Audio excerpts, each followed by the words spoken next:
I really appreciate the candor that you've had about 76's up and downs. I didn't want to pry into that too much, because I know that can be, a bit of a not sensitive topic, but I know that different people react different ways to things that had to be fixed. That's true. And now it's doing great. And there's a new creative director on it, John Rush, who was the art director on 76 while I was on it, and he's fantastic. And again, the TV show, I mean, the number of eyeballs that went on Fallout were crazy. Oftentimes you see 76 more played now than any Bethesda game. Like, it's more played on a lot of platforms than even Starfield. I have a friend, him and his wife play at least 2 or 3 nights a week. Like, that's their game together. And for years, I'm very proud of that game. It's super unique. It's got really awesome building elements in an online shooter, right? Like, it's really, the camp system and stuff in that game are still very unique. You can bring them with you. I honestly love it. It was fantastic. It was buggy, and we didn't have a story. Like, we set there was 2 problems with it. We set expectations for Bethesda games having stories, and it looks exactly the same as Fallout 4. So people were like, "Why is this not just Fallout 4 multiplayer?" And it wasn't. Right. And then the bugs were very apparent. Let's be frank. I'm not speaking about Starfield, but prior to that, we shipped buggy games. I mean, I'm not pretending that we didn't. We've all seen the memes. Yeah, but people overlooked those bugs. They're having so much fun. But in 76, they weren't having fun, so the bugs stand out a lot more when you're not having fun. Right. That's just the way it is. Yeah. I guess if I had one more thing to ask you before I get off my soapbox. I just lost my complete train of thought. You've talked about how you oversaw it from its inception, the first 2 years, and through Wasteland. Was it hard to hand that project off to someone else, like to hand your baby off to somebody?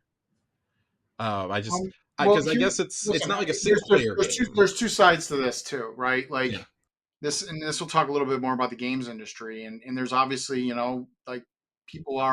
there's a lot of, I don't want to get into the unionization, but a lot of studios have unionized in the last few months, and I'm surprised more people aren't talking about that, to be honest with you. So it's my baby because I was blessed and honored to work at Bethesda Game Studios. But at the end of the day, it's not my baby. It's their baby, right? I worked on it. This game, Weird Song, is my baby. That game, but it's important to call that out, because listen, if you were in Hollywood and I don't know, people know about residuals, right? But I don't know if they know the extent of that. So the first director on the first Law and Order, that TV series that's had 1,000 spinoffs, been around for 150 years. The first director who directed the pilot of Law and Order gets a check from every episode of Law and Order and every spinoff that's ever been made for the last 150 years. Jeez, that don't happen in the games industry. No, you're gone. And we're not even seeing it in TV as much anymore with the pivot. No, there was a big fights in Hollywood with that over the the streaming and stuff. So anyway, at the time I left, I was ready to leave Bethesda. Honestly, I was ready to go. COVID was fantastic as a gamer, and it was also horrifying as a human being. Sense at all. Like, I played a lot of 100-hour role-playing games in COVID. But it sort of made me realize, I always had this fantasy. I was like, I'm going to retire, and that's all I'm going to do. I'm going to just play all the games I ever wanted. And then I got a chance to do that in COVID, and I was like, it's only fun for so long. I'm going to go out and touch the grass every once in a while. Jesus. No, I'm like I said, I'm proud of the work I did there, and I'm really proud of what the folks have done with it since. It's great to see it continue to success. I'll be honest with you, you get a little sad. I was like, what would have happened if I was still there in that Fallout show, and what would have been my involvement in it? But at the end of the day, it obviously did great. So I'm happy for everybody there. I really am, and I'm happy to have moved on to. So both are true. If you want to see how you can become a Patreon producer, head on over to patreon.com/BossRushNetwork.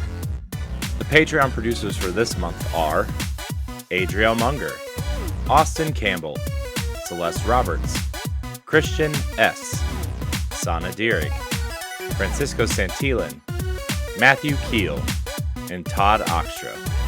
Thanks for your continued support of the Boss Rush Network.